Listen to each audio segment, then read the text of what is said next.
Pessoal, boa tarde, né? Nessa primeira aula, a gente vai fazer um esforço, né, para relembrar para que serve a geografia, né? A geografia enquanto ciência, né? E qual seria o objeto de estudos da geografia, né? Então, a geografia, a gente vai partir do princípio que ela é uma ciência, daqui a pouco eu vou falar um pouco sobre, né, o papel da geografia.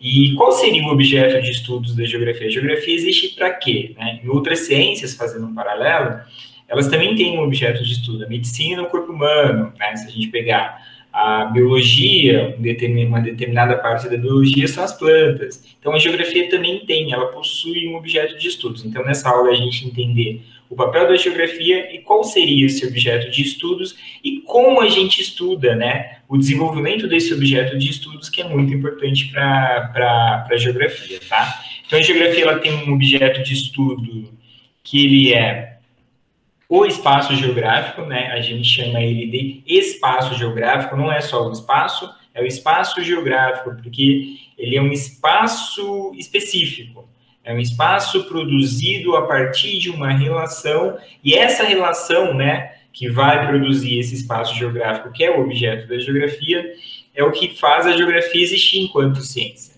né? Então, tudo relacionado a essa relação que produz esse espaço geográfico é importante para a geografia. Então, não é todo espaço, a geografia não estuda o espaço sideral, é um espaço específico que a gente chama de espaço geográfico. Então, todos os fenômenos que ocorrem na superfície do planeta e também no seu interior são de interesse, né, para a geografia enquanto ciência, tá? Então, a geografia, antes da gente seguir aqui na parte de conceitualização do que é o espaço geográfico, ela visa dar instrumentos para que a sociedade compreenda, né, como que se desenvolve esse espaço geográfico. Por quê? Porque é muito importante para a sociedade entender isso, né? Essa relação que vai produzir, deixa eu só adiantar aqui para vocês, esse espaço geográfico é uma relação da sociedade com a natureza, né? Então, a gente tem uma relação entre a sociedade e a natureza, ou seja, entre os fenômenos que ocorrem na sociedade e os fenômenos naturais, que vão produzir esse espaço geográfico. É por isso que, para a sociedade, é importante a existência da geografia. Porque a geografia é das poucas ciências que se preocupa com essa relação. A gente tem ciências que algumas ciências que vão se preocupar com a questão dos fenômenos naturais, outras ciências com os fenômenos da sociedade, e a geografia busca fazer esse esforço de tentar entender a relação entre esses dois, e como essa relação ela vai influenciar na produção desse espaço que a gente chama na geografia de espaço geográfico. Aí a gente tem uma definição, que é do professor Milton Santos, um geógrafo, talvez dos maiores do Brasil, né, sem dúvida nenhuma, geógrafo negro, baiano, né, vindo do Nordeste, ele foi professor da USP até falecer, né?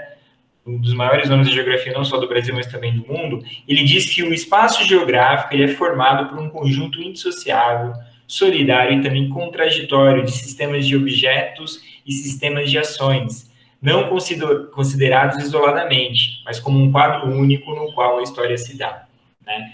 Se a gente pegar assim e ler, quanta palavra difícil para a gente tentar entender o que seria esse espaço geográfico. Então, o que seria, por exemplo, esse conjunto indissociável? Indissociável é algo que não se separa. Se a gente pegar aquele artigo que eu passei para vocês, que está falando lá das maçãs podres do agronegócio, o impacto que isso está gerando, né, para esse setor produtivo do Brasil, principalmente lá fora, né, por conta da imagem arranhada, né, relacionada com desmatamento, então a produção do agronegócio relacionada com desmatamento acaba prejudicando esse setor econômico lá fora, né? Então, o que seria indissociável, né, se a gente pensar esse artigo? Essa é a ideia de produzir. A sociedade, ela não produz alimentos sem a natureza. Então, a nossa comida, o nosso alimento, ele provém da natureza. Por quê? Porque a gente precisa utilizar do solo para a produção desse alimento. O solo, ele é um recurso natural. Então, é uma relação ali que é indissociável, não dá para a gente separar ainda, né? A gente sabe que a história da humanidade é uma história de evolução, né? O homem, ele nessa relação que ele tem com a natureza em determinado momento, ela era hegemônica. Por quê? Porque o homem ainda não tinha desenvolvido técnicas necessárias para controlar os processos naturais, né? Então, a técnica do homem antigamente era a extensão do seu corpo, né? Uma pedra para lascar, né? uma ferramenta que ele tem inventado para agilizar algum processo, arar a terra com gado, com boi. Então, era uma técnica que era parte, né, era uma extensão do corpo do ser humano. Com o passar de milhares de anos, né, essas técnicas foram evoluindo e o homem passou a exercer um controle maior sobre a natureza. Hoje a gente pode dizer que essa relação, né, se a gente fosse pegar uma balança para usar como exemplo, ela tende a ser maior, né, mais importante ou mais importante, mais hegemônica dentro da parte da sociedade. Então, se a natureza era hegemônica no passado porque o ser humano não conseguia controlá-la, hoje o ser humano já exerce grande controle sobre os processos naturais. Então, essa relação terra-produção de alimentos é algo que é indissociável. A gente precisa da terra para produzir alimentos. Aí a gente vai entrar nos outros termos que o professor Milton Santos usou aqui. Tá? Mas para dar um exemplo para vocês, o cerrado brasileiro que é citado naquele artigo, ele tem um solo impróprio para produzir certas culturas agrícolas, né? Então, naturalmente, o cerrado brasileiro ele não produziria soja, por exemplo. Né? Mas como que o ser humano ele conseguiu, a partir da técnica, dessa evolução da técnica ao longo desses milhares de anos, corrigir esse problema?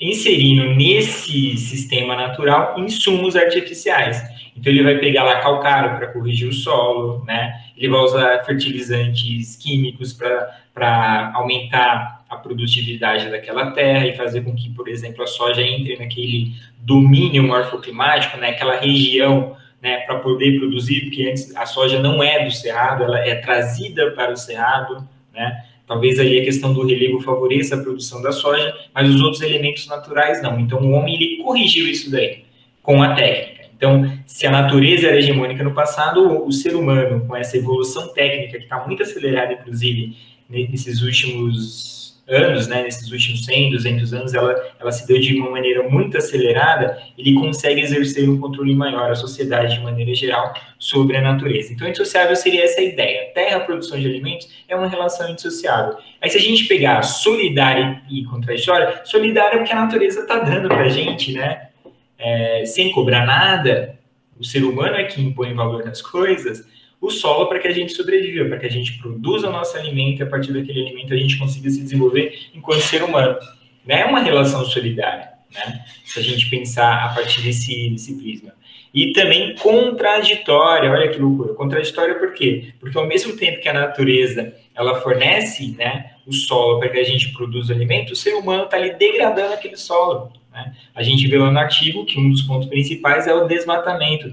Então, o ser humano, para aumentar a produção de determinados alimentos, né, que eu acho que hoje em dia a gente nem pode chamar tanto de alimentos, a gente aprofunda isso, né, com o decorrer das aulas, mais uma mercadoria do que um alimento, né, a soja, né, quem come soja?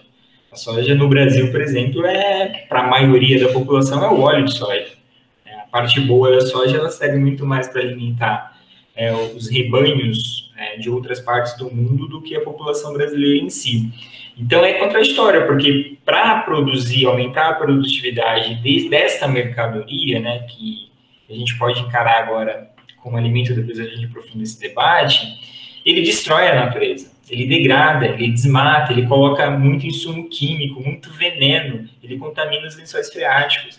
Então, é uma relação que ela é indissociável, ela é solidária, né? E ela é também contraditória. Né? De sistemas de objetos e sistemas de ações. Sistemas de objetos são os sistemas que o ser humano cria, né? Sei lá, um sistema de rodovias para escoar essa produção de soja do interior do Brasil. É um sistema de objetos. Os sistemas de institutos de pesquisa, né? Para fomentar o desenvolvimento dessa técnica, para interferir mais e dominar mais a natureza. É um sistema de objetos. Os sistemas de ações são as ações que os seres humanos fazem de maneira geral para também intensificar, né? Para também intensificar, não, que acabam intensificando essa relação, tá? Eles não podem ser considerados isoladamente, então eu não posso olhar só para o sistema de objetos ou só para o sistema de ações, eu preciso olhar em conjunto para isso, né?